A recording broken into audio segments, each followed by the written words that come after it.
There is more to this world than meets the eye, beyond our conception. If you understand this, then I can share a piece of what I know to be very real. In the beginning, there were three: man, made from clay; angels, made of light; and Jinn, made of a smokeless fire. Remember this, if nothing else.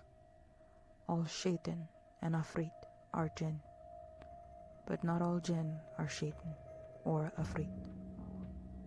The afrit is stronger. I've never seen or felt a spirit, or strong energy for that matter. My husband, however, is a deeply spiritual Muslim. He's good at reading people. He sees things and sees messages, visions in his dreams, and has past supernatural experiences. One night, while we were sleeping, he saw something. I woke up suddenly and the nightlight was on. He was standing by it, looking around the room with a confused and stunned look on his face. He climbed back into bed and whispered to me, "There's an evil spirit in here." I was speechless, and there were questions running through my mind. He explained to me it was an evil Jinn, and he said it was on the wall on his side of the bed. It started out kind of small and grew bigger and bigger. Then it crawled over him, grabbing his arms and digging into him, finally pinning him down. He said it was strong, stronger than it should be, and in its solid form. It appeared to be human initially, but it had not quite mastered humanity, or perhaps it didn't bother to. It did not breathe. It did not blink. Its skin was blackened and radiating an unnatural heat. The unblinking stare was so eerie, and when it started to whisper to him, he recognized it for what it was. The shock made him freeze momentarily. Luckily, his prayer alarm went off, scaring it. The prayer made it let go of him. Equally jolted by the prayer, my husband started praying too, informing the Jinn he was a servant of God and telling it to get out. He said it shot up to the ceiling and took off towards the kitchen, its form shrinking and disintegrating. He thinks it was trying to stop him from prayer before he could even start. Later that day, I tried cleansing the room with Palo Santo. He said the Jinn has been with me a long time because it's strong, and it's the reason why I lash out sometimes without reason and have trouble controlling my anger. I have a history of anger problems, and I used to allow myself to be with and tolerate people that were not good for me. He said that is what brought it out, like blood in the water to a shark.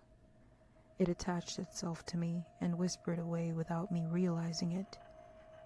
I did later realize that the people I mentioned were hurting me and my psyche, so I could understand what my husband was saying and why. He said it doesn't like him because of what he knows. He said it's been whispering to me a long time and desperately wants to drive him, my husband, away. He also explained how his mother told him before to always sleep with the light on because evil moves in the dark.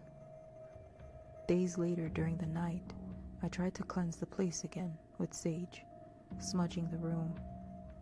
I set my intention and I did the corners of every area, everything.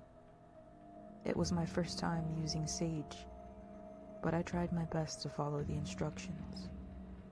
I thought, happily, that the two of us would finish with prayer, and that would be the end of it. After I finished smudging the room, my husband returned home. I saw his silhouette, dark and shadowed in the dying dusk. He stood in the doorway, and I smiled at him. "There's good energy in here," I said. He said nothing, and in the darkness of the room, I noticed with growing horror, his chest did not rise, for he did not need air.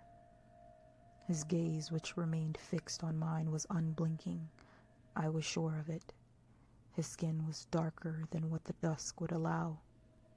I shifted towards the nightlight in a panic, but it caught me as I reached to plug it in, pushing me into the wall, where the plug was just inches away, and it began to whisper, its voice both in my mind and in the room. You think you can get rid of us? Laughter. Laughter scratched the nape of my neck. You will never get rid of us. I was thrown into the adjacent wall with such force, I passed out.